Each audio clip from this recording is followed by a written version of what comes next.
falta de higiene, falta de saneamento básico, regiões pobres do Brasil são onde as protozooses mais acometem. Crianças morrem por causa de doenças que são causadas por protozoários. Olá, senhores, bem-vindos a mais uma aula de Biologia. Aqui o professor Josemar.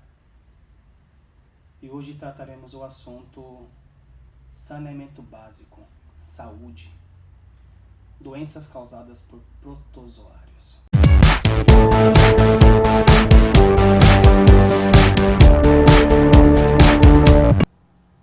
A malária humana é uma doença parasitária que pode ter evolução rápida e ser muito grave. Ela pode ser provocada por 4 protozoários do gênero Plasmodium. Plasmodium vivax, Plasmodium falciparum, Plasmodium malariae e o Plasmodium ovale. No Brasil, somente os 3 primeiros estão presentes, sendo que o Plasmodium vivax e o falciparum são as espécies predominantes. A transmissão natural da doença se dá pela picada do mosquito do gênero Anopheles, que estão infectados aí por esses plasmódios. Esses mosquitos também são conhecidos como anofilinos, dentre outros nomes. Após a picada, os parasitas chegam rapidamente ao fígado, onde se multiplicam de forma intensa e veloz. Em seguida, já na corrente sanguínea, eles invadem os glóbulos vermelhos e em constante multiplicação começam a destruí-los. A partir desse momento aparecem também os primeiros sintomas da doença. A doença também pode ser adquirida por meio de contato direto com o sangue de uma pessoa infectada, como por exemplo numa transfusão de sangue, num transplante de órgãos ou até mesmo por compartilhamento de seringas em caso de usuários de drogas.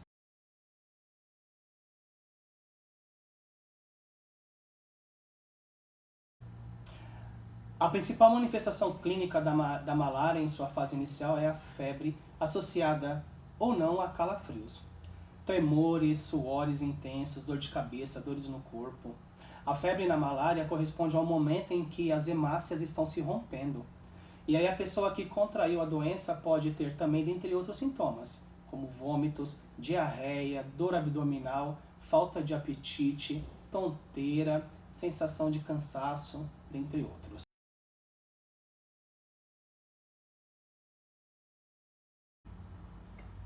O período de incubação, que é o tempo transcorrido entre a picada do mosquito infectado e o aparecimento dos primeiros sintomas, ele pode variar de 8 a 30 dias ou até mais.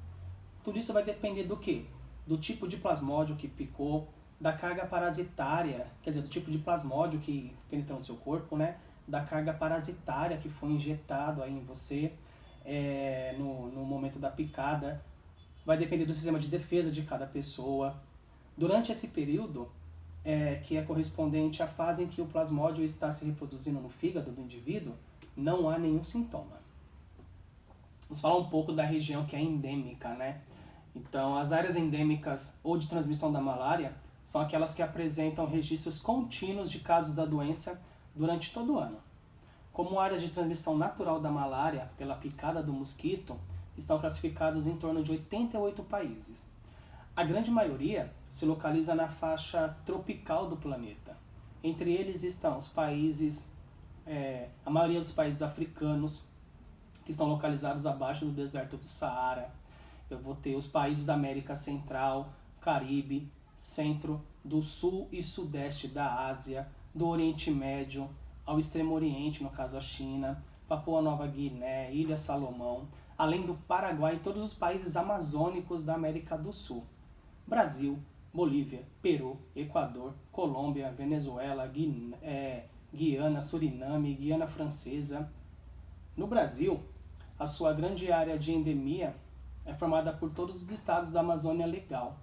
Acre, Amapá, Amazônia, Pará, Rondônia, Roraima, além de regiões a oeste do estado do Maranhão, e ao noroeste do estado de Tocantins e também ao norte do estado do Mato Grosso.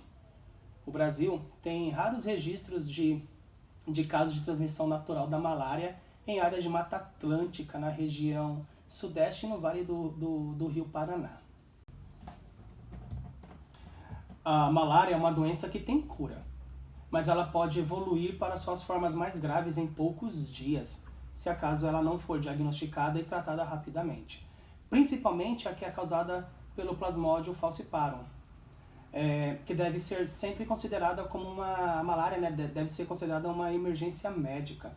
O diagnóstico e o tratamento tardios podem resultar em um agravamento da doença com quadros de anemia grave, insuficiência renal e hepática e até chegar a coma. E pode haver mais complicações clínicas além dessas. Praticamente todos os órgãos do sistema ficam debilitados e ficam comprometidos. Crianças, mulheres grávidas, pessoas idosas ou debilitadas por outras doenças, né, infecciosas ou não, são sempre as mais vulneráveis. Porém, qualquer pessoa que seja infectada pela primeira vez pode desenvolver os quadros mais graves da malária. Como medidas profiláticas, né, a proteção individual é a forma mais efetiva de prevenção contra a malária, considerando que ainda não exista uma vacina efetiva contra essa doença. E aí essas medidas têm o objetivo principal de impedir, reduzir ou até impossibilitar o contato do homem com o mosquito que é o transmissor da doença. Em áreas de transmissão, é considerado um comportamento de risco, por exemplo, frequentar locais próximos aos criadouros naturais desse mosquito, como beira de rio, áreas alagadas, principalmente no período que corresponde ao final da tarde até o amanhecer, porque é justamente nesse horário que há um maior número de mosquitos transmissores da malária circulando por ali. É importante também diminuir o mínimo possível a extensão das áreas descobertas do corpo, com o uso de calças, camisas de manga compridas. Uma outra medida também que é importante na proteção individual é o uso de repelentes, né? Cortinados, mosqueteiros que são colocados, né, nas camas, né? Esses mosqueteiros, se eles forem ainda impregnados com inseticidas, né, sobre a cama ou sobre uma rede, telas em portas, janelas, os próprios inseticidas no ambiente onde a pessoa está dormindo. Uma outra medida que alguns médicos recomendam é a quimioprofilaxia, que nada mais, nada menos é o uso de um medicamento antimalárico para aquelas pessoas que ainda não contraíram a doença. Porém, não quer dizer que a pessoa tomando esse remédio, ela vai se prevenir contra a malária. Lembrando, não existe uma vacina. A quimioprofilaxia, ela não evita essa infecção. Ela apenas impede a multiplicação desse parasita rapidamente no sangue.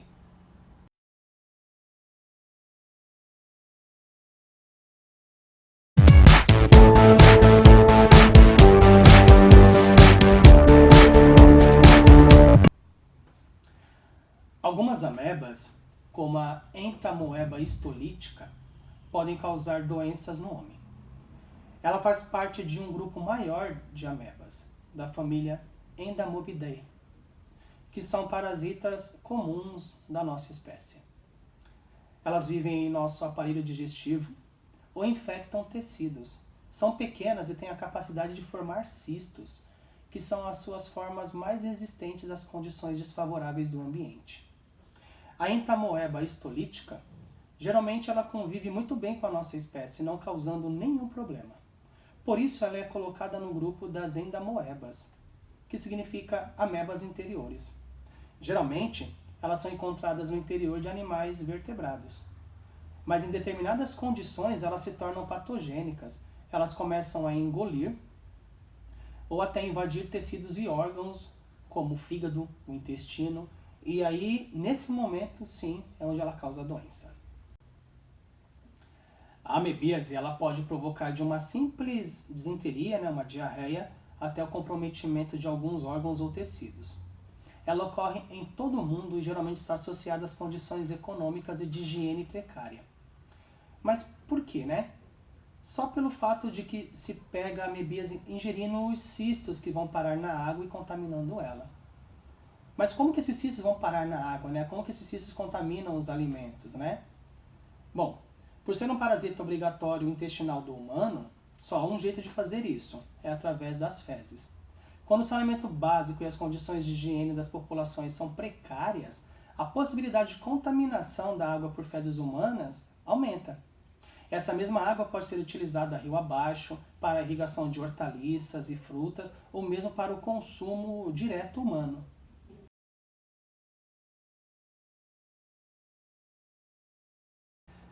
Para piorar esse quadro, os cistos que vão contaminar aí esse ambiente, ainda por cima eles são muito resistentes. Por exemplo, eles duram em média 30 dias na água, 12 dias nas fezes frescas, 24 horas em pães, em bolos, 20 horas em laticínios. Mas felizmente a gente pode quebrar essa cadeia de transmissão. Basta apenas que possamos assegurar as condições mínimas de saneamento básico às populações, proporcionar a elas água tratada, já que o cloro que é adicionado nessa água, né, que o cloro que é jogado na estação de tratamento de água, ele mata os cistos destas e de outras amebas também. E sempre cuidado com a higiene, né? Lavar bem as mãos, lavar bem os alimentos, dentre outros que a gente já conhece por aí. Bom, gente, essa foi a nossa aula de saneamento, de saúde pública, de parasitologia. Aguardo vocês para a próxima aula que vai falar sobre a doença de Chagas. Até lá!